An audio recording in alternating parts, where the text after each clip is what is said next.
नमस्कार दोस्तों, सत्ता की नशाखोरी में क्या सरकार आम जनता के मुद्दों को भूल गई है?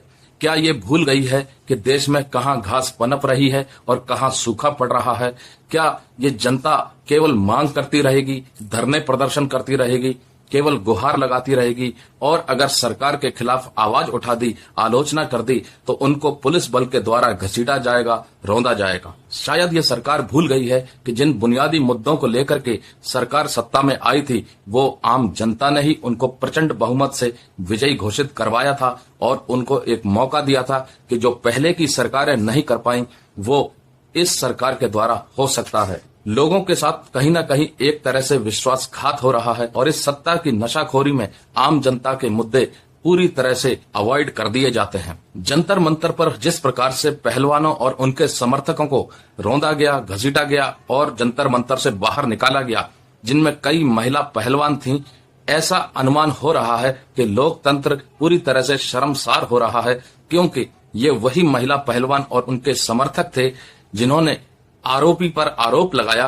कि उन्होंने किस तरीके से उनका यौन उत्पीड़न किया। सुप्रीम कोर्ट ने एफआईआर दर्ज करवाई, यानी कि जो पुलिस थी वो एफआईआर दर्ज नहीं कर रही थी और जब एफआईआर दर्ज हो गई तो किसी प्रकार की कोई दबिश नहीं दी जाती और आरोपी को गिरफ्तार नहीं किया जाता, रिमांड पर नहीं लिया जाता। उसका सिर्फ एक ही मात्र कारण है, क्योंकि वो बीजेपी का एक सांसद है।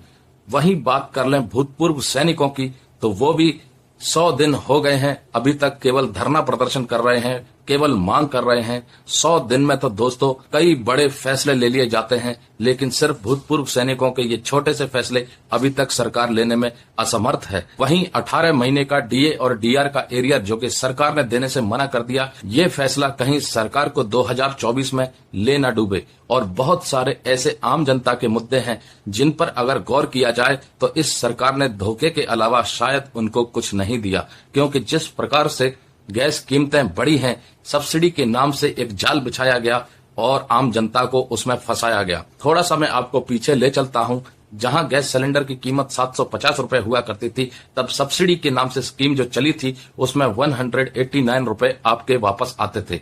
उसके बाद सब्सिडी धीरे धीरे बंद सी ही लगभग हो गई है और अब गैस सिलेंडर लगभग 1150 का आ रहा है और सब्सिडी मात्र 17 रुपए की आती है। तो आम जनता को फैसिलिटेट करने की जगह आखिर सरकार किसकी जेब भर रही है ये सरकार जाने।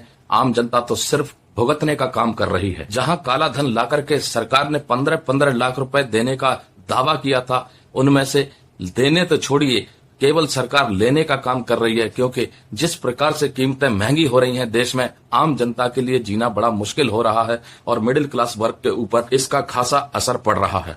वहीं बात करें, हर साल 2 करोड़ नौकरियां देने का दावा करने वाली ये सरकार, आज भी युवाओं की हालत बहुत ज्यादा खराब है। डिग्री चाहे वो कोई भी हासिल कर ले, लेकिन नौकरियां शायद उनको मिलना अब मुश्किल हो रही है। वहीं बात कर लें सरकारी कर्मचारियों की, जहां पेंशन हुआ करती थी उसको बंद करके न्यू पेंशन स्कीम को लॉन्च करके कहीं ना कहीं सरकारी कर्मचारियों के बुढ़ापे का सहारा छीन तो नहीं लिया है।